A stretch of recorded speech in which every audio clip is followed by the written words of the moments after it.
हासिल क्या हुआ यूक्रेन को? यूक्रेन अगर अपनी जमीन खो देता है तो वो उसे कुछ हासिल नहीं हुआ। पुतिन फिर भी ये कह सकते हैं कि उन्हें जो एक्वायर करना था वो एक्वायर कर चुके हैं। नेटो को अगर चुप कराना था, यूक्रेन से उसे दूर रखना था, वो भी उन्होंने हासिल किया। देखिए, हम लोग जो चर्चा कर रहे हैं ना, ये बिल्कुल आज की सतही बातें हैं। ये जो युद्ध है, ये इस युद्ध के जो अभी आप परिणाम 90 और 10% दिखा रहे हैं, अगर इस पर भी सहमति होती है तो इसका अर्थ होगा कि पिछले 100-125 सालों से जो यूरोप का एक वर्चस्व दुनिया के नीति निर्धारण में रहा है, दुनिया के भूगोल को बनाने में रहा है, उसका अंत हो गया है।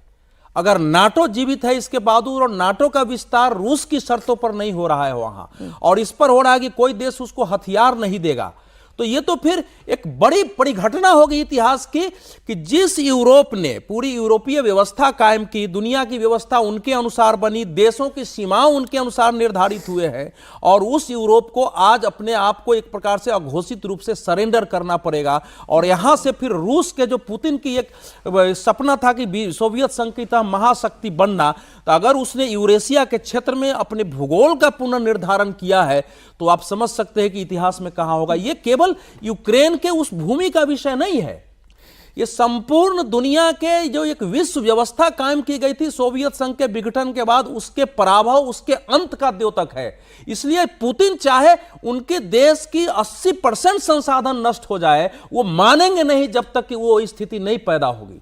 तो ये क्रीमिया का युद्ध याद करिए, ब्लैक सी पर यूरोप अपना कब्जा करना चाहता है, उन्होंने कब्जा कर लिया उस पर। अगर ये सहमति थी सोवियत संघ के विघटन के बाद कि यूरोप और बाकी इन 10 कॉमनवेल्थ देशों में हस्तक्षेप नहीं करेंगे, तो क्यों हस्तक्षेप किया गया वहां उस वायदे के बाद जब वहां से विघटन हुआ था? तो नपुंसक यूरोप है। यूरोप बोलता है, यूरोप के पास हैसियत नहीं है कि जाकर सीधा युद्ध लड़ सके। वो पीठ पीछे होकर के लड़ा रहा था। वो भी स्पष्ट हो गया कि यूरोप के देश बगैर अमेरिका के ये नपुंसक हैं, ये कुछ नहीं कर सकते हैं। और आप सोचिए इसके बाद दुनिया में क्या बदलाव आएगा, इसकी कल्पना करिए, सामरिक दृष्टि से, राजनीतिक दृष्टि से, अंतर्राष्ट्रीय संबंधों की दृष्टि से, और नए सिरे से जो राष्ट्रों में भारत जैसे देश जो उठ के खड़े हो रहे हैं, उन सब के लिए एक ऐतिहासिक घटना होने वाली है। यूरोप असल में 2 युद्धों में बर्बाद हो चुका है, प्रथम महायुद्ध और द्वितीय महायुद्ध की बुरी तरह दोनों युद्ध वहीं लड़े गए। तो यूरोप के देश अब युद्ध से डरते हैं, वो युद्ध की विभीषिका का सामना नहीं करना चाहते हैं। ये एक बड़ी उनका पूरा समाज जो है वो सच्चाई है। वो हथियार भले बना रहे हो, दुनिया को लड़ा देंगे, लेकिन खुद नहीं लड़ना चाहते। 50,000 और 1.25 लाख सेना लेके, अगर ब्रिटेन के पास 50-60 हजार मान लो सेना है, अगर फ्रांस के पास 1 लाख 1.25 लाख है, तो आप कहां लड़ने जाओगे भाई? आप हथियार देके लड़ा रहे हैं। वहां का समाज तैयार नहीं लड़ने के लिए।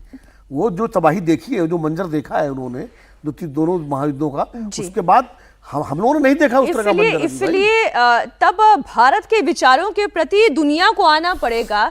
युद्ध का नहीं, बुद्ध की विचार की आवश्यकता है। यहां पर दुनिया को लौट कर आना पड़ेगा, और शुरुआत यूरोप कर सकता है अगर करना चाहे तो।